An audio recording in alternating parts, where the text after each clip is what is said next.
got to use it when you tweet. Jim McCormick, I can tell you're fuming, you're furious at being made to wait. Yeah, I'm just getting over it, but watch, there'll be a lawsuit quite quickly, so we'll see. The most litigious guest in fantasy football, part of the most litigious family anyway, the _, family, is simply not having any of this. You are told that you're going to be on at, what time is it there? 11 at night? Damn it! We're billing. I know things are slow, but the donation was from my litigation team. You can see. Yeah, you earmarked it. This is just put this towards the lawsuit. I don't even know what write-off means. I just say it a lot. Don't even know what that means. All right, so Jim, I have a feeling we do have sort of two audiences. There's probably a lot of YouTube people who are like, Harris is a podcast, and they have absolutely no idea about the inside jokes. But hopefully you know who Jim McCormick is, because he's been doing this a long time, works for ESPN and among other places, and is fantastic and one of my best friends in the business, but also insane. And we have a lot of running jokes. And so, Jim, I'm afraid we're just going to have to indulge in the running joke. Can you tell me anything about the lawsuit? Well, so the big problem with so far, look, I hope everybody's doing well, but everybody's FaceTiming each other, right? So here's the problem. My uncle invented FaceTime in 1993. And what he would do was he would write the time on his face. And I'm not kidding. And so that's when people would say quarter of and stuff. So it was more accurate. So it would take 15, it would last for about 12 to 15 minutes, depending on which quarter it was, right? Because he wouldn't just write like 3:33. He's not an idiot. So long story short, he's had a problem with, so that's tough. So when I tell him, if you ever say around him, if you try to FaceTime him, he gets very upset. He has a droid. It's like he's the blue text and all our family text. So uncle _ that's the one main problem that we've had as a family getting together is the FaceTime battle, and that he says that he invented FaceTime, and apparently Apple has not responded to his lawsuits. You're in Philly. You're not at the family mansion in Newport, right? No. So there was a whole thing again with Barstool, and they weren't quarantining, so we had to. You know what I mean? They were on the porch. It was too much proximity, so we had to leave. Yeah, it is shocking that the Barstool guys wouldn't have been quarantining. So my what I want to, people are now seeing my face as you spout off your nonsense. What I need people to realize is, like, when you're on the podcast and I have the luxury of not being on camera and you start going, like, I can just back away from the microphone and be cracking up, and nobody ever hears it until I have to lean back into the microphone. But yeah, that's what you just saw is basically what I do every time Jim is on the show. So okay, let's not be. I'll try to express some actually humanity towards you. Everything okay in your world? It is. I think it's been a common refrain watching the show that we're all learning how to be preschool teachers and first grade teachers. Thankfully, I'm completely okay with trusting my Wi-Fi to teach my children. I just gave them the passcode. No, but seriously, it's been great. A lot of outdoor chalk. I have chalk on my clothing quite often. And yeah, just gonna try to avoid the Nugget 15, which is eating all the leftover food. So yeah. Yeah, that's what we should have done. We should have just had we had 13 guests. You're the 13th, and we just should have had everybody come on and tell their workout routine, because it's rough, man. It is. Like, Josh goes outside and runs, and he really shouldn't, but he can't. He's like a squirrel. He can't help himself. I mostly just chase my kids when they're fighting. Yeah. That's the main thing, and then sometimes they beat me up. But, like, that's my activity. And then, of course, like, if you pace a lot when you scream at lawyers, so that's my main thing, is I wear a groove when I'm screaming at my lawyers. So... All right, Jim. Well, so you are the anchor leg, and as so we've been alternating between football and not football, football, not football, and you've got the pleasure or the pain, I don't know what, of being the anchor leg for something that's not football. But I thought we would give book recommendations.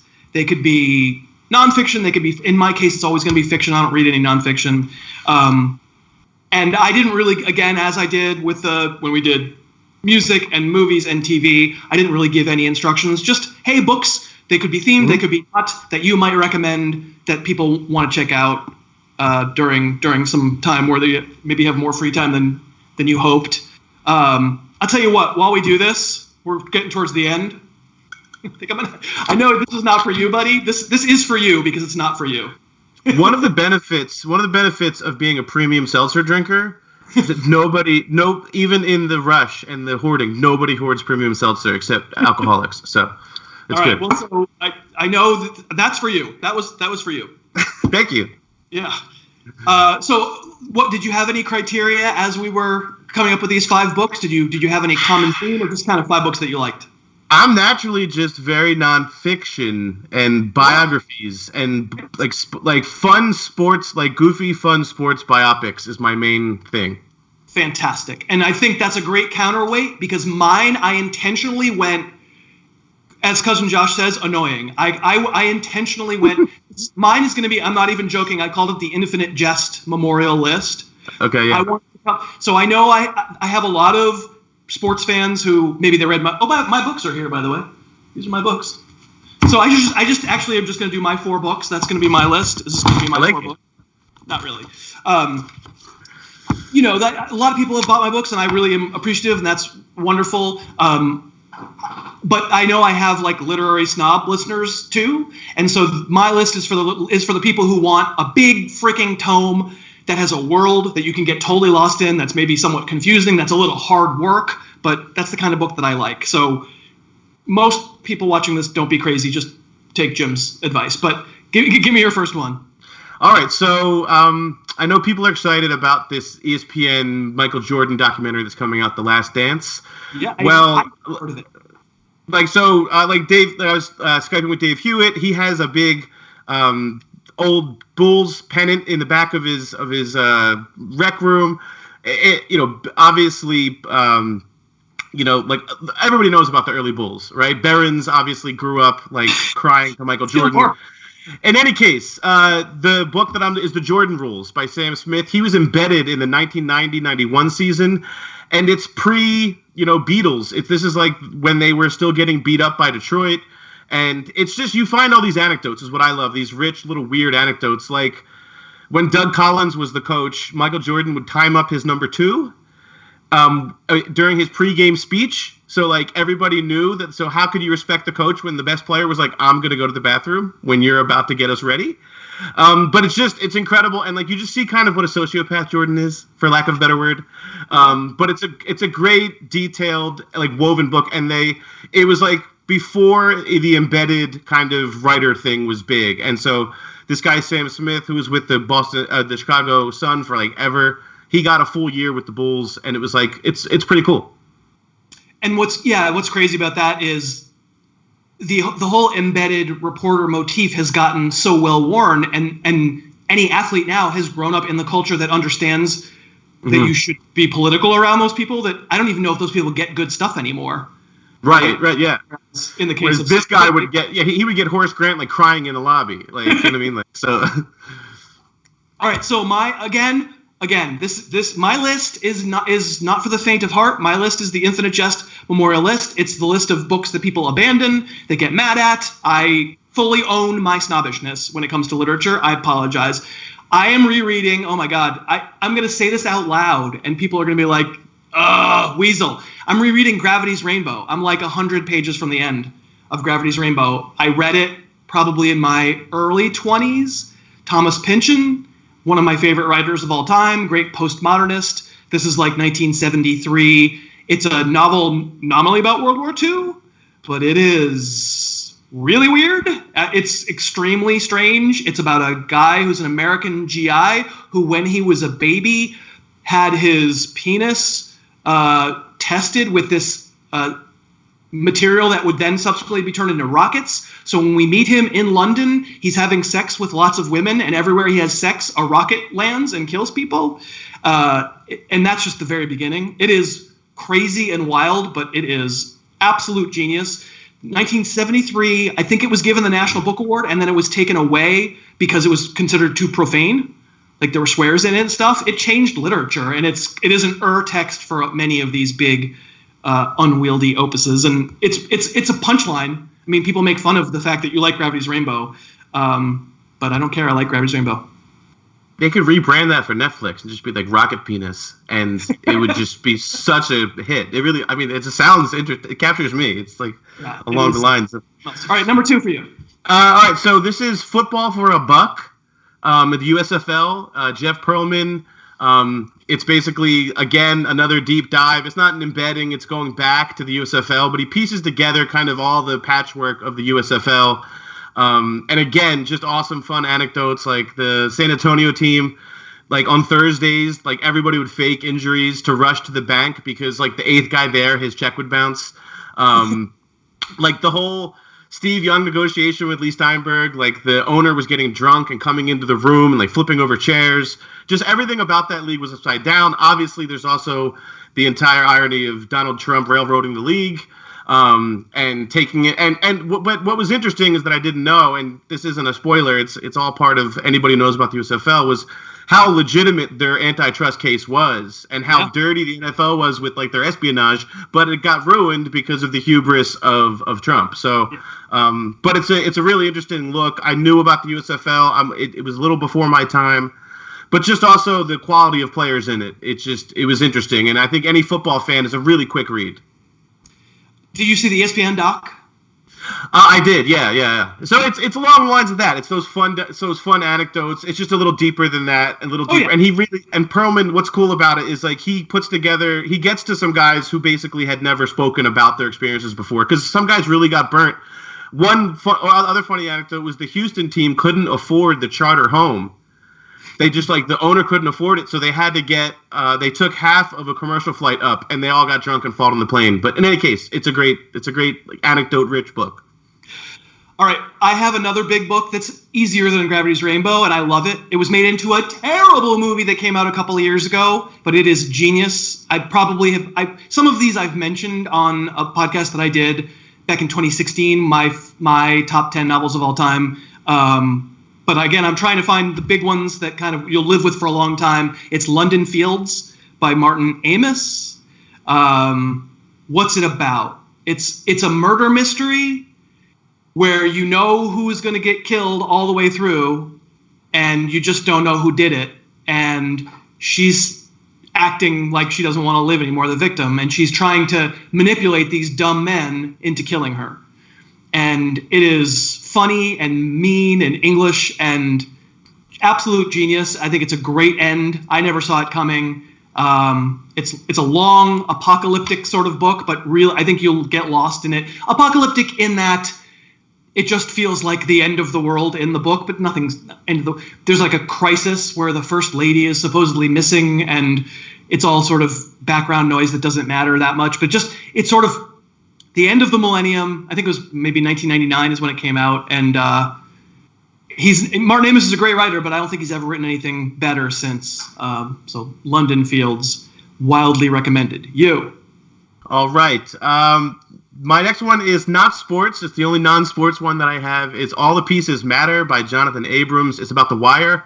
I know you talked with Pat about how that's like in the canon that you don't need to mention, but in terms of going back, I mean, understand like it pieces together how they put The Wire together. I'd not to name because it's not a name drop, but like I met Sean Nelson in a Temple class once. He was an actor who was in Fresh, and he was in The Corner. He was the star of The Corner, and he had told me about The Wire being produced before, like right as it was coming out, and he had mentioned how much these guys really knew about Baltimore, and that's what you learn in this book. It pieces together how tough it was to get The Wire made too through HBO, because they just, they were like, give us $100 million to make, a drug biopic, about Baltimore cops that's this slow. But they gave them the slow reveal, and they kept buying new seasons, and the ratings weren't good. It's an aftershock kind of, it became a critical mass, like followed the ratings. But in any case, All the Pieces Matter. I think Abrams does a great job. He also has a really good MBA book about high school to prose, but I thought this was a better representation of his work. Cool. Did you watch The Deuce? David? I did not. Most recent? No. So I really liked The Deuce all the way through, and I didn't like the end. It might have been on my list with Pat. The Deuce is worth checking out. I just didn't think the way they ended it was... Okay. But he's amazing. Okay, my next is by someone amazing. It's by Cormac McCarthy. Mm-hmm. It's called Blood Meridian. Have you ever heard of it? I have. Yes. It's sort of a famous anti-Western. It is another, again, I'm trying to give you tomes that you can live with for a long time. It has the most florid prose. He's a maximalist in this book. It's funny, this is the same guy who wrote The Road, which is ultimate minimalist, and Blood Meridian is the absolute maximalist. It is the most scalping and shooting and horrors that you're ever going to see, but done in a stylistic way that I don't think, if you're in the state of mind to not want to read about, cowboys fighting with Native Americans, that's what the book is. But it is something else, man. It's poetic, and it's almost a one-timer. It's so brutal in its depiction of stuff that I don't know that I don't know that I'll go back and read it again. It made me want to read everything he ever wrote, and I think I maybe now have. It was the first Cormac McCarthy book I ever read a long time ago. But if you've ever been tempted to read Blood Meridian, if you've heard of it, I think you should. It's a great name. It's a great name for a book. It's called. Right, so the subtitle is it's Blood Meridian. The subtitle is the evening redness in the West. That is a little dark. Yeah. It's a little dark. It's a little aggressive. I like it. So this next one is, I'm going to pick one. It's two books because they're kind of connected, but it's one author, obviously, Terry Pluto. It's along the lines of the USFL book, but it's way better. Not better than the USFL. It's better in terms of the subject matters untapped. It's called Loose Balls. It's an oral history. It's really not even. It's not woven together the way most nonfiction books are. It's truly just like piece by piece. It's really good as an audiobook that way because of it's an oral history, but it's called Loose Balls by Terry Pluto. It's about the ABA, and talk about anecdotes. I mean, it's incredible. Like, there's this one guy who was like a brawler, and he was beating everybody up all over the league, and Larry Brown, the coach, was like, we need to stop this guy. Anybody who's willing to fight him can get the start tonight. And this one guy raised his hand who never got the start and was like, just put me out there. They throw the ball up for tip, and before the tip even comes, he punches the guy out. And he's like, I didn't mean that. Another book that he wrote is called Tall Tales, which is about the beginning of the NBA. And I actually thought it's even better in the sense that it talks about how difficult it was. We hear so much about Jackie Robinson, but the integration stories for the NBA and kind of it was different. The MLB was so big by then, whereas the NBA was still getting established. And just like, for example, like Oscar Robinson, he went to Cincinnati. He's this huge star, gets drafted by the Cincinnati Royals because they did localized drafting, regional drafts.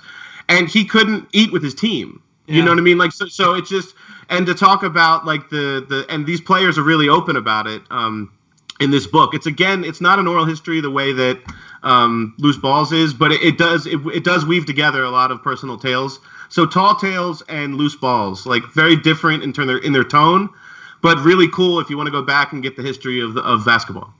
I see what you did here. You wanted to name 6 books, so you did. That's kind of what I did, yeah.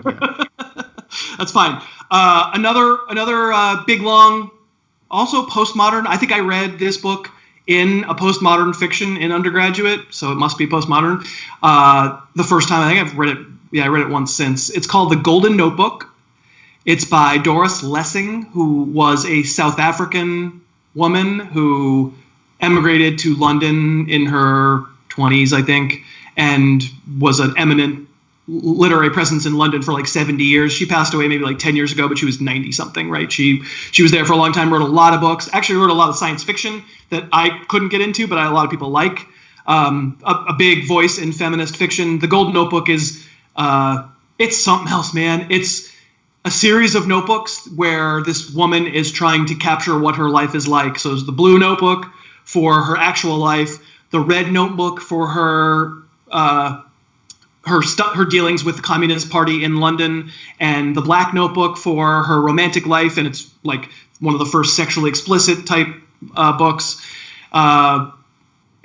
She's just a great writer, and it puts together this notion of what it means to be an integrated person and then to disintegrate and to sort of crack up.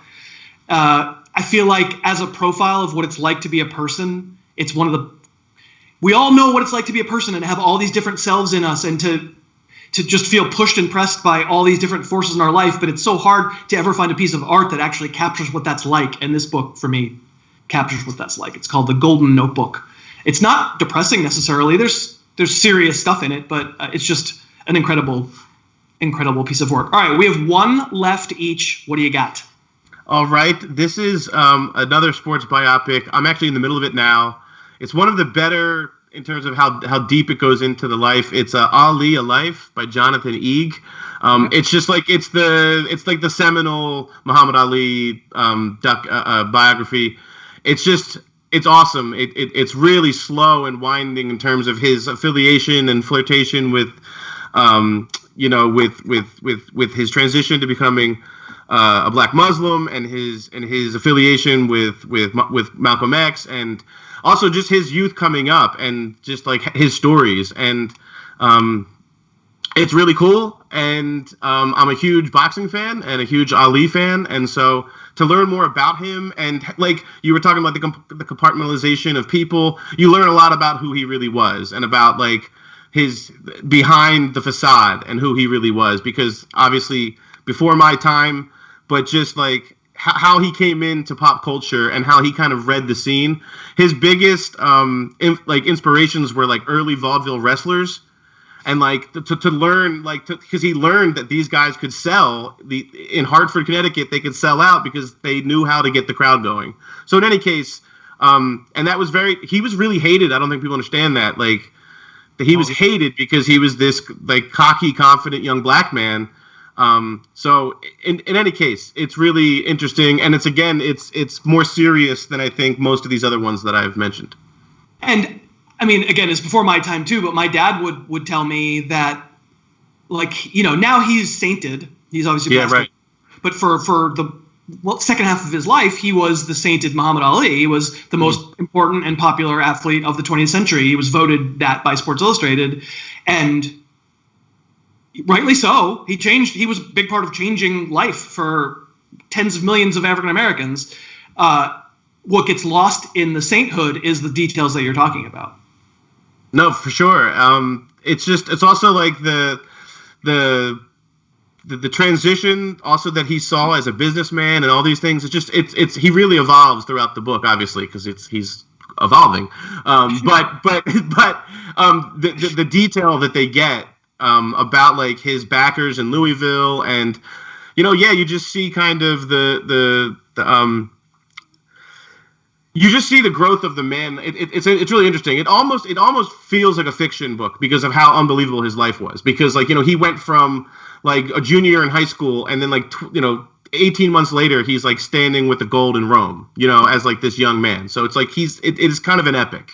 Yeah. That's great. All right, so my last one is another big, thick, postmodern. Got to live with it. It's crazy. If you pick up this book in a bookstore, you're going to look at the typography and you're going to go, what am I even looking at? There's pages where there's a window taken out of the text and it's put on the next page. There's pages where the text is laid over each other. You're not supposed to be able to read it. There's text that suddenly one column is red and you don't know why.